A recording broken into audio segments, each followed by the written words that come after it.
Peggy Banks wird von ihrem Freund geschlagen und misshandelt. Doch allein kommt sie nicht von ihm los. Willkommen zu einer besonderen Sendung von Mensch Gott hier draußen in einem wunderbaren Café in Wetzlar. Unser Gast heute ist Dr. Peggy Banks. Sie ist eine erfolgreiche Geschäftsfrau auf der einen Seite, aber zu Hause ist sie ein Opfer von schrecklicher häuslicher Gewalt. Welcome, Peggy Banks. Thank you, Marcus. It's good to be here with you. What was going on at home at that time when you were in that bad relationship? Well, it was really a living hell. There was a lot of anger, a lot of yelling, a lot of hitting, pushing. I'm sure it's really difficult to talk about that, but may you give us examples of what your life looked like? Well, one example I remember is when I was working in the gym. I used to train professional athletes. That was part of my business. And when I came home, my boyfriend, who I was living with at the time, he had been in the gym, and he saw me working with this particular person that I was training. And we were in the kitchen talking, and I was preparing dinner, and in a matter of seconds, he became angry that I was working with this athlete, and he put his hand on my throat, pinned me up against the cabinets, and started yelling and screaming at me. So in just a matter of seconds, you would be in a situation where I would feel restrained and yelled at. Why didn't you finish this relationship? Well, I tried several times. And, you know, with domestic violence, statistics tell us that people will go into that relationship and go back to that relationship up to 13 times before they're actually set free. Same with you? Yes, that's what I did. I would break up the relationship and then I would go back. You know, I was and dependent. Why did you go back? Yeah, so you said you I were was dependent? dependent on him for my identity. I was dependent on him for love. I thought there was a part of me that could change him. You know, there's this thing in me that I thought I was helping people and I could help him. So every time he did something terrible, you broke up and then you got back to him? I did, because the cycle of abuse does that. After they do something very bad to you, painful, beating you, then their cycle of being kind and tender and generous, and that was what he would do. He'd come back and he would say wonderful things about me, and he would do wonderful things for me, and it just grabbed you, and I was just dependent on that. I was looking for that. In your business, you were a hard person, you were a tough person. Yes. Why weren't you that at home? That's a good question. I think I was hoping that this relationship was going to allow me to be softer, allow me to be, I was just looking for someone to love me. And in business, I felt like I had to be in charge. I had to be in control. I had to run things. I had to make sure that the bills were paid. I had to train. And you never thought about that being in charge at home would help you in your relationship? No, I didn't. I thought being in charge meant loving him, helping him, caring for him, making dinner, you know, those kinds of things. What was your idea of love at that time? My idea of love was someone that would build me up, someone that believed in me, someone that would encourage me, say things that were nice and kind, supported me. But that wasn't your relationship. Partly it was. I mean, there were times when he was like that, and then there were times when he was not. And I would always feel that the reason he was not like that was because of something I did wrong. Not something that he was doing, but something I did wrong, where I didn't say the right thing, or I was paying more attention to another man and not attention to him. So he always turned it on me, that the reason I don't love you is because you're not acting right. You're not being right. And did you see yourself at that time the way he did? Yeah? I did. I felt like I wasn't being right. I felt like I was acting in ways that was not right, appropriate for a relationship. So I kept trying to change myself more than, you know, change him. Did you feel guilty sometimes? Yes, I did. I did feel guilty. I felt guilty. I felt isolated. I felt depressed. I felt a lot of things. I felt like I couldn't ever get better. I couldn't ever be enough for him. It's continuing to try to be better. Your history with domestic violence reaches far back to your childhood. what was your childhood like that you grew up with that? You know, for me, Marcus, I think it had a lot to do with how I grew up. Because I grew up without a father. 2 weeks before I was born, my father died. My mother had 3 other children, my 2 brothers and my sister. And when my mother went to bury my father, she found a note in his suit pocket that revealed my father had been unfaithful to their marriage. So when I was born... So he wrote that note? It was written to another woman. And my mother, I think she transferred all of her anger and bitterness and resentment onto me when I was born 2 weeks later. So although I had, on one side of I had a very loving family, my brothers and sisters, we got along very well. On the other side, my mother was very angry and hurt. And I remember one time when I was in high school and I chose not to wear a coat to school. And my mother was very angry that I wouldn't wear a coat to school and was beating me terribly before I left the house. And in the morning. So. And my brother pulled my mother off of me, and then I had to go to school right after that. So we lived in a home where it was okay. It was just accepted. You know, it was that type of home violence. Where, people, parents, that's how they discipline their children. That was the idea at that time. Was there nobody to talk to, or nobody? I don't think you ever talked about it. We didn't talk about it. It was a religious home, so I went to a church. I had a great experience when I was in school. I was a high achiever. I was a great athlete. I had friends. But you didn't talk about that because it was just part of discipline, that it's okay. And we just grew up around that. Now I know it's very wrong. Experience in our childhood and our youth, they shape our whole life. Yes. Yeah. What did shape you as a child? Well, it shaped me in a couple different ways. First, I didn't trust anyone. I acted like I did, but deep down I didn't, because I grew up where people would say one thing and act in another way. So I could never trust what they were really saying to me. They could say, I love you and I'm so glad that you're my daughter. And then on the other hand, they would say you're stupid, you're ugly, you're never going to amount to anything. And so you just learn not to trust. And to build up a facade. Absolutely, yeah. I learned how to live a double life. I learned how to be friendly and kind and achiever outside of the home. And when I was inside my home, I was quiet, withdrawn, didn't want to make a mistake, did everything I could to not be hurt. And so people on the outside saw me as very fun and great personality and successful. Yeah. I was very much a high achiever. You ended up in that bad relationship, and nobody knew anything about that. How did you get out of that? So one day, a friend of mine invited me to her church.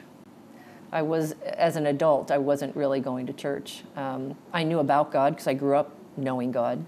But as an adult, when I had the business, and I was training professional athletes, I wasn't really going to church. I was involved in a lot of things in the whole fitness industry. It's very much an outward appearance, how you look on the outside. It was all about how I looked on the outside. You made videos and stuff like that. Yeah, so I competed in national aerobic championships. I was on ESPN. I mean, it was all about how you look on the outside. And I had this life that looked like I had it all together. And at home there was this relationship. Yeah, there was. I was just dying inside to tell someone what I was going through. That there was this restraint, this difficulty, this place where I did not feel safe. Yeah. And then there was this invitation to the service. Yes. And you went to the service, right?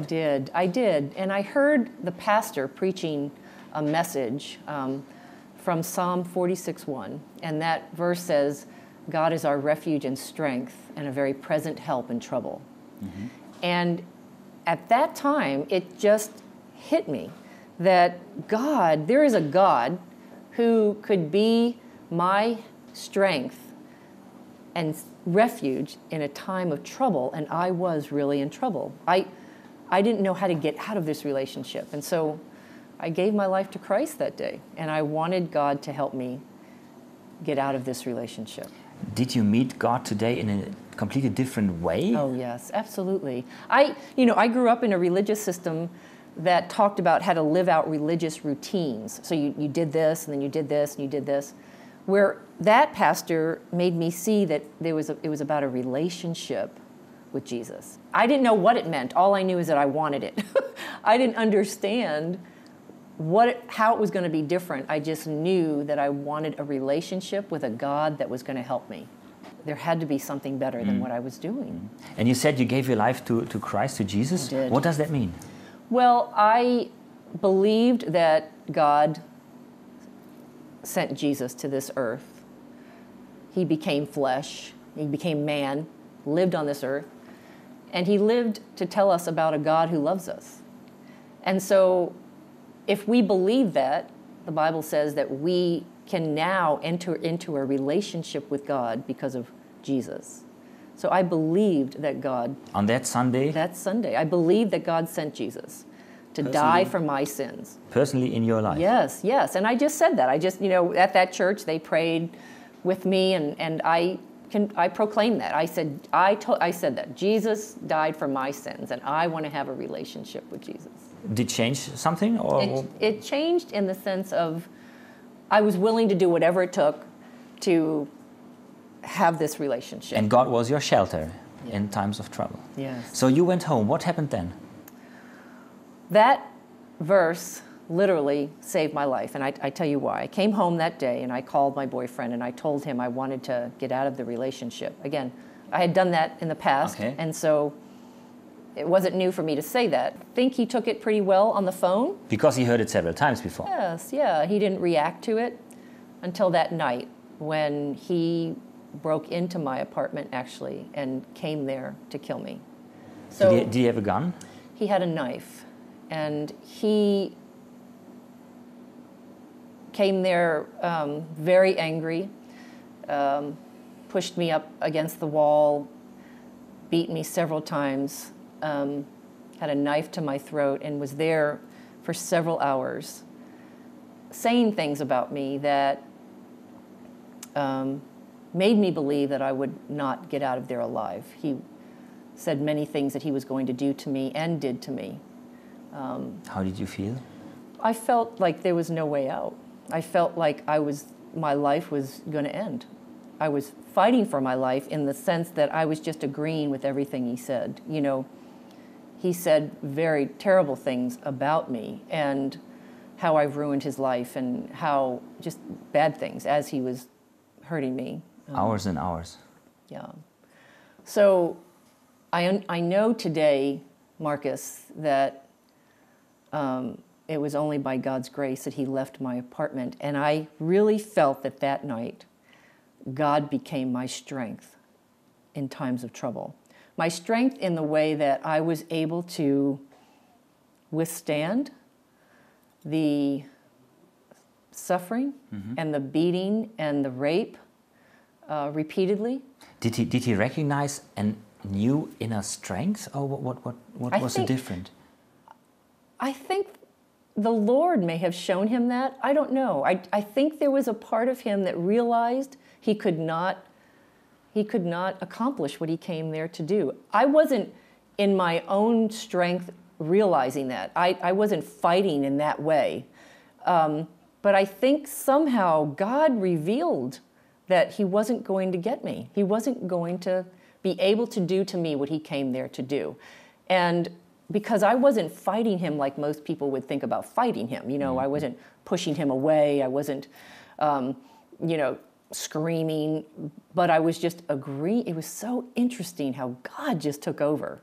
And somehow, supernaturally, just became this strength in me that he saw, that my boyfriend saw, and realized he wasn't, for some reason, was not going to kill me. At what time did he leave the house? Many hours later, several hours, probably close to midnight. I don't remember. But he broke several things in my apartment. During one time while he was there, the phone rang, and I don't know who it was, but he went and pulled the phone off the wall. He had me bound in places where I couldn't move, and so he just tore my apartment apart, just angry, very angry. And you see that a lot, women who want to get out of the relationship. You hear those stories all the time. The man comes and she tries to get away with her children, and he ends up coming to kill her, the children, and then himself. I was very surprised that he didn't end up killing himself. But, you know, he was a military man. He was a very strong man because he worked in the gym, so he was a bodybuilder. He was a very strong man. So he had every opportunity and ability to when he left, or after he left, what did you feel? What did you think about? I really cowered in a corner for several hours. I didn't even move for many, many hours until the next day. I don't think I ever moved from a position of, I just was in a fetal position for many, many hours. You don't even realize when you're fighting for your life like that, what happens to you until many days, if not years later. I mean, realizing the more I talk about it and talk about getting hope and healing and working with people that I've worked with in my own life to find healing, you don't even realize how much that trauma has affected you until you start to tear away all the different layers. And so I didn't move for many hours. How did you came back to life, or how did your life start then? You know, I will tell you this, and you'll think it's crazy, Marcus, but the next morning... it was Monday morning. I went back to work. You know, You took a shower, dressed up, and I just went back to work. You know, I just went back to work. I just kind of went out. Today, I would do something so differently. So different. You know, I didn't prosecute. I didn't call the police. I didn't do any of that. I was so afraid that people would find out what I was involved with and what was happening to me. That I never wanted anyone to see, you know, what was going on and to think that I couldn't handle a business, you know. So today I would do something very differently. You know? What did your ex-boyfriend did Monday, Tuesday, Wednesday in this week? You know, I don't know what he did. I really tried to stay. I really didn't want to find out anything. I would imagine he went back to work. It was nothing for him. You know, I just lived his life. That's what happens. You did as well. I did. And you said you didn't want anyone to find out what was going on at home. What did help you to cope with this feeling of shame? You know, I don't think I really dealt with it for many years. I jumped into the church. You know, I started going to church. I started to go to a Bible study. I started to make friends, but I don't think I really dealt with it for many years. During one of those Bible studies, God got a hold of my heart, and I actually opened up and told someone everything that I had been through. You were deeply traumatized for many years. Yeah. So, but that was like 5 years later. And so you got out of the trauma, like open up yourself? But you know, I will tell you this, which is so amazing, and this happens, and I admit it today, that even after that horrible situation, because of the dependency, the codependency on this relationship, I wanted to be back with him. I wanted to go back into a relationship with him within 6 months, you know. But I had enough people around me that I didn't make that choice. But you still have this desire because that's what you know. I know abuse a lot better than I know love, and safe love, and kind love, and compassionate love. I knew abuse a lot better. So many times when you get into good relationships, you kind of sabotage it because you know the abuse better than you know the love. And that happened for several years. But you said after 5 years you opened up. Yeah. Why did you open up? Why did you tell anyone what was happening? I couldn't go on with my life being a lie. And I was in a lot of pain. I was in a lot of pain. Emotional pain. I was suffering from just fear. I had a tremendous fear of covering up so no one would ever find out. So I was building all these different walls around me that Even I thought, years after this terrible night? Yes. Once I opened up, and I opened up to a woman who was in a crisis pregnancy center. She loved me right where I was. She just listened to me. And then, you know, she didn't react to everything that I had been through. And she just responded with love. And she guided me. And I started to read the Bible for myself. I started to pray. I would get alone with Jesus. I would read the Gospels. And he became the lover of my soul. He became that person that I found safety with, the person that I could trust. And the Word just became alive in me. Mm-hmm. Wasn't there a moment when you were arguing with Jesus? Why did you have to go through all this pain? You know, God was so good in that I never argued with Jesus that I had to go through this pain and suffering and abuse. I did argue with Jesus to why I grew up without a father, why I didn't grow up with a good role model that could teach me about a love. You know, but I think today when I work with women, I want them to find truly their safety, a safe place and a secure place with Jesus alone. Because as much as we have good fathers, I'm sure you're a wonderful father, Marcus. Hopefully. But, you know, you're not Jesus, I don't think. And the thing is that we'll always let people down. You know, we can't put our trust in man, a person. We have to put our trust in the Lord, in Jesus, the person of Jesus Christ. Is that your message to women when you talk about problems like that, situations like that? What is love for you right now? What is love? I know this is going to sound maybe difficult to understand right now, but really love for me is the person of Jesus. It's safe, it's forever, it's a building up, it's a believing in. All those things that we see God's Word says about us. I hang on to those truths. I have people in my life, men and women, who are encouragers, who are supporters, who are wonderful friends. But I know that my trust is fully in the Lord. Psalm 9, verse 10 says that in the Lord, He is a refuge for the oppressed. You know, He is the only place that we can find safety and healing, especially in situations. There are women in situations right now where they can't get out of it. They're in countries, they're in places where they can't get out of an oppression. I know that you travel around in several countries to talk about that topic. Yes. And you worked in a project which is called Project Hannah. Yes. What does that mean?